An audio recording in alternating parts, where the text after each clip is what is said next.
semuanya, balik lagi bareng aku Cindy dan juga Kok kemudian? oke. Nah, kali ini kita bakal ada di acara Potsar Bincang-Bincang Hoax. Tapi di Gimana Kak? Potsar kali ini kita nggak berdua dong ya, Kak Bian, tapi juga Iya, ditemani sama teman kita yang lain. Di sini ada rame tiga banget orang. ini.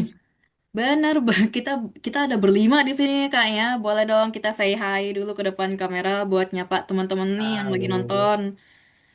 Halo. Oke, Kak Bian. Nah, jadi ini ya, buat topik kali ini tuh menurut aku lumayan menarik ya, karena juga sering kita temuin ya Kak Bian, tentang yang Ya, di internet, yang rame banget nih ya, soal si hoax ini kan ya Kak. sering terjadi ya di kehidupan kita sehari-hari, teman-teman. Nah, jadi mungkin karena kita juga kedatangan narasumber juga nih, mungkin boleh nih kita sharing-sharing sedikit kali ya Kak ya soal si hoax ini. Ya, gimana waktu kalian mendapat berita hoax, terus gimana cara kalian menanggapi atau menangani hoax tersebut. Boleh nih mungkin dari Kak Maulizar dulu disampaikan.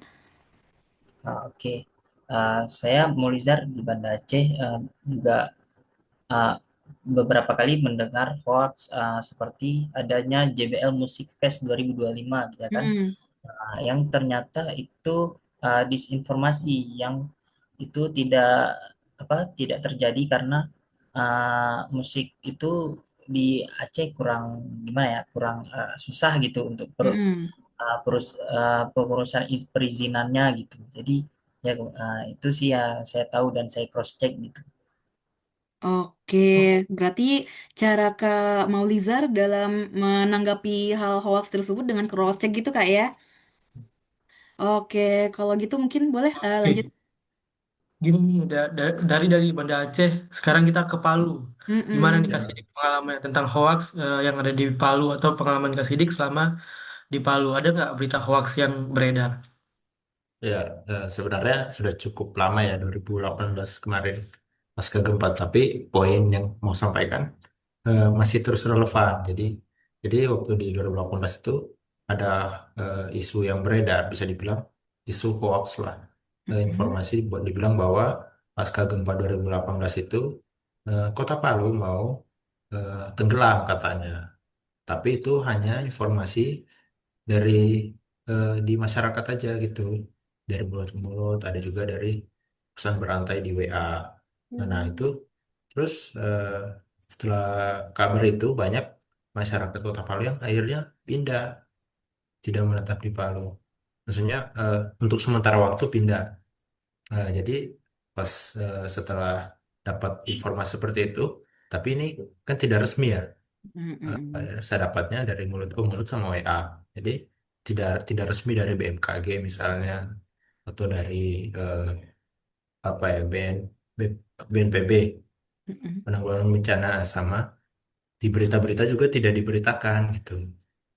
Berarti Jadi nggak ada sudah, berita dari BMKG, BNPB, itu fix hoax ya?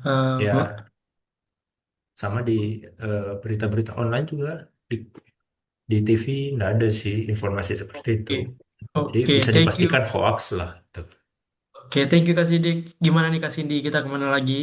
Jadi mungkin sebelum mengakhiri podcast Podsar kita hari ini, mungkin boleh nih aku juga mau tanya ke Kak Selvi sebagai penutup kali ya. Mungkin boleh nih kasih pesan ke teman-teman yang lagi ngelihat Podsar kita. Ada nggak sih pesan yang pengen disampaikan mungkin sama kesimpulannya juga dari Podsar kita kali ini nih Kak Selvi? Iya. Oke, baik. Teman-teman, berita hoax itu menyebabkan kehebohan ya. Dan alangkah baiknya untuk melakukan cross-check terlebih dahulu dengan melakukan literasi digital. Nah, sebagai angkasawan dan angkasawati, kita wajib menggunakan digital news RRI karena di situ beritanya terpercaya, aktual, dan anti hoax. Seperti itu. Oke, Oke. baik. Terima kasih. Nah, sampai jumpa di episode selanjutnya. Aku Cindy pamit dan juga Kubian, pamit. iya, baik. See you semuanya. Yuk. Oke.